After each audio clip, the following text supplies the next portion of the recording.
Now we're going to look at parallel lines. All right. Parallel lines is basically when we use star box.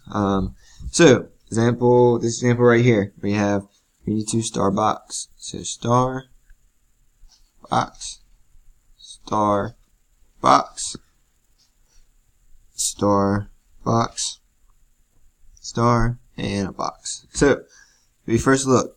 X is a box, also 77 is a box, so they're congruent. So X is going to be 77.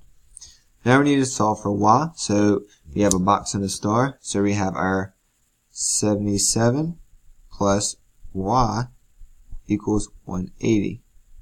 So, or you can just subtract 77 from 180, and you'll get 103.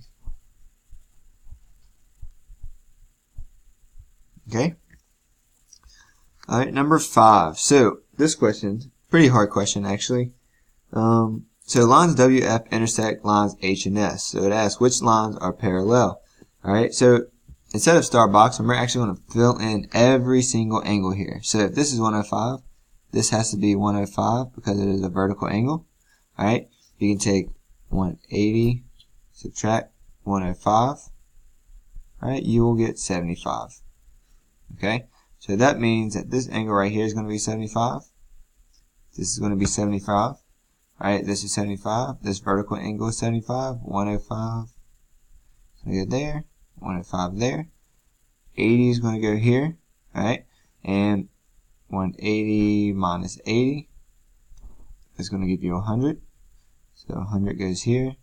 And 100 goes here. Alright, we can't fill in these bottom sets of angles right here just because there's no numbers. So what we look for is the ones that are alike. So we have on line W. Okay. So what this means is that H and S are going to be parallel.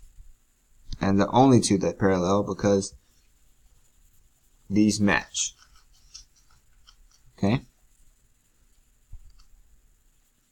Number 6. In this figure, the lines Q and Y are parallel. So this one they actually tell you that Q and Y are parallel. And what we did before is we highlighted these. So you're going to highlight this one, highlight that one.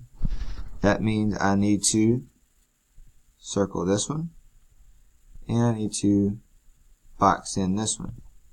So now we're going to use actually the one that's boxed in because they have our values of X, and that's what we need to solve for. So what we need to do is star box. So star box, star box, star box as a circle, star box, and a sorry.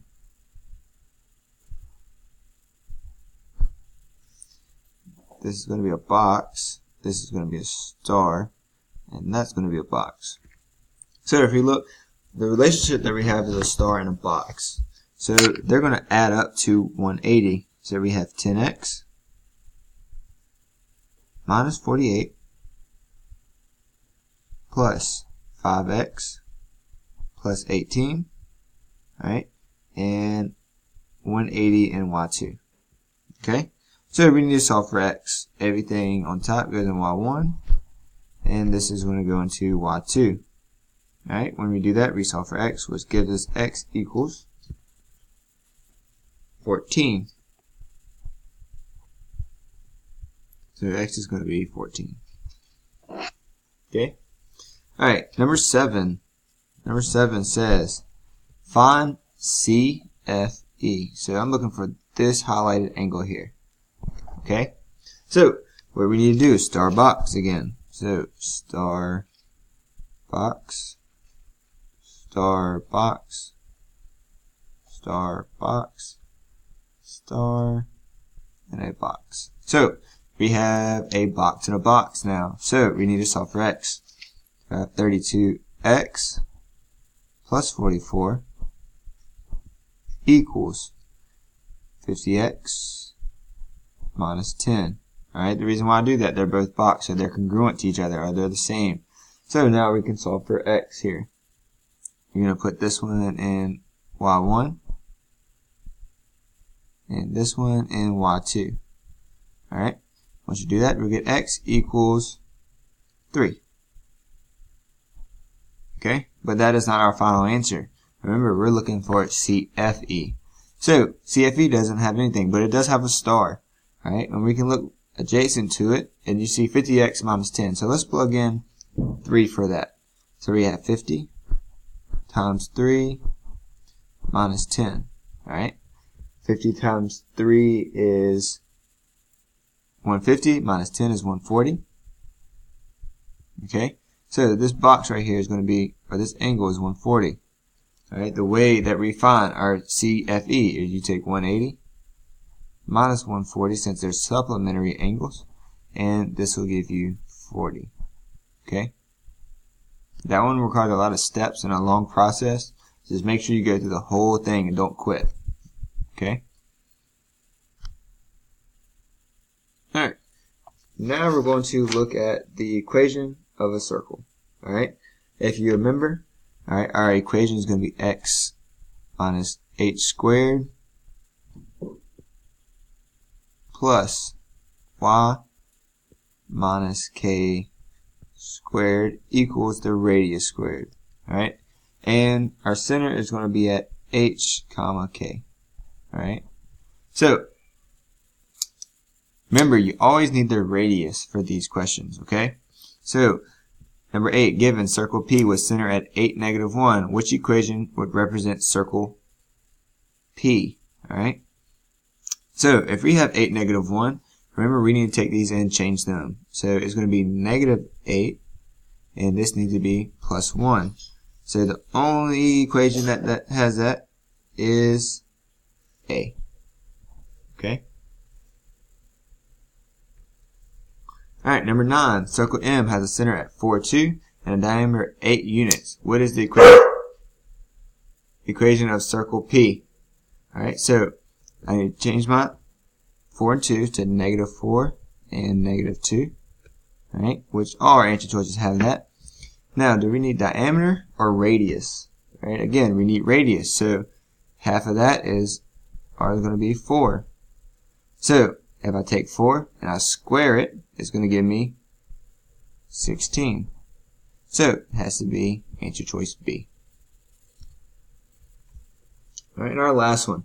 This one's a multi-step problem. Alright, we have given circle R with a diameter of ST. The coordinates of ST are located at negative 3, 2. And we have 3, negative 6. Okay, so what we need to do is go ahead and connect these.